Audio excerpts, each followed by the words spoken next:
Assalamualaikum warahmatullahi wabarakatuh. Malam ini kita masih bahas tentang lengan kiri ya, lengan busur. Untuk malam ini kita bahas tentang posisi busur. Oke. Yang pertama yang tidak boleh dilakukan posisi busur ya, kalau thumb draw ataupun third finger lah ya, adalah miring seperti ini. Ini nggak boleh. Biasanya kadang ada pemula yang melakukan hal ini karena dia belum tahu, belum ngerti. Busurnya miring ke sini. Jadi miringnya itu berlawanan dengan jarum jam. Ini kalau busur-busur ringan mungkin nggak ada masalah, tapi kalau dibusur agak berat, rentan cedera. Itu satu. Ini nggak boleh sama sekali. Yang kedua, ada dua posisi umum ya yang sering dilakukan pada panahan, yaitu busurnya tegak lurus ya, tegak lurus satu.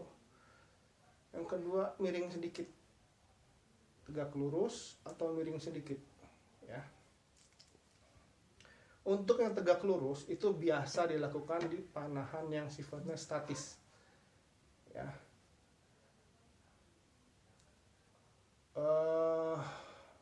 Tapi ada juga sih sebenarnya yang mazhab yang tegak lurus ini ada. Tapi kebanyakan ya itu mazhab yang kebanyakan di aliran yang sifatnya statis atau modern misalnya, ini tegak lurus. Yang kedua adalah miring. Nah, panahan miring gini, kalau kita kemarin belajar tentang siku di mana siku menghadap ke samping keluar bukan ke atas, pergelangan kita juga otomatis akan ikut miring ya. Kalau siku kita kayak gini, pergelangan kita akan otomatis miring. Karena pergelangan kita otomatis miring, maka posisi natural yang paling bagus untuk busur adalah dimiringkan juga.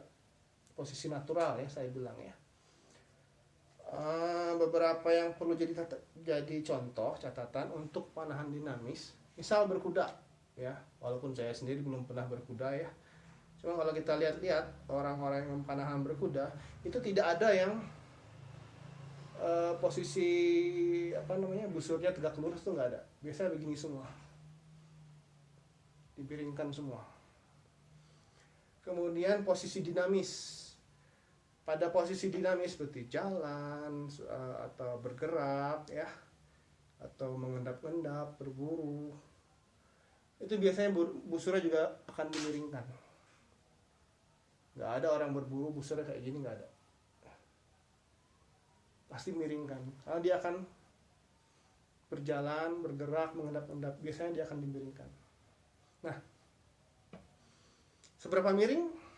Sedikit aja sih, sesuaikan dengan kondisi. Kalau misalnya dalam posisi berdiri biasa, miring sedikit gini boleh, nggak usah kayak gini, nggak usah.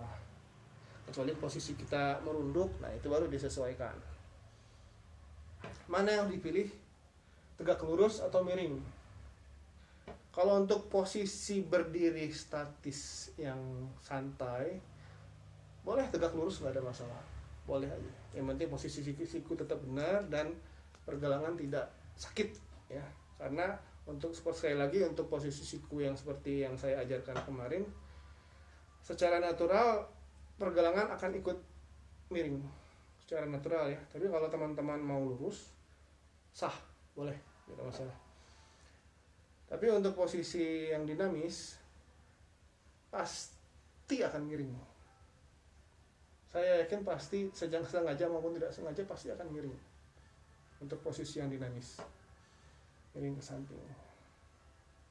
Nah, kira-kira begitu informasi dari saya malam ini. Semoga bermanfaat. Silahkan digunakan. Assalamualaikum warahmatullahi wabarakatuh.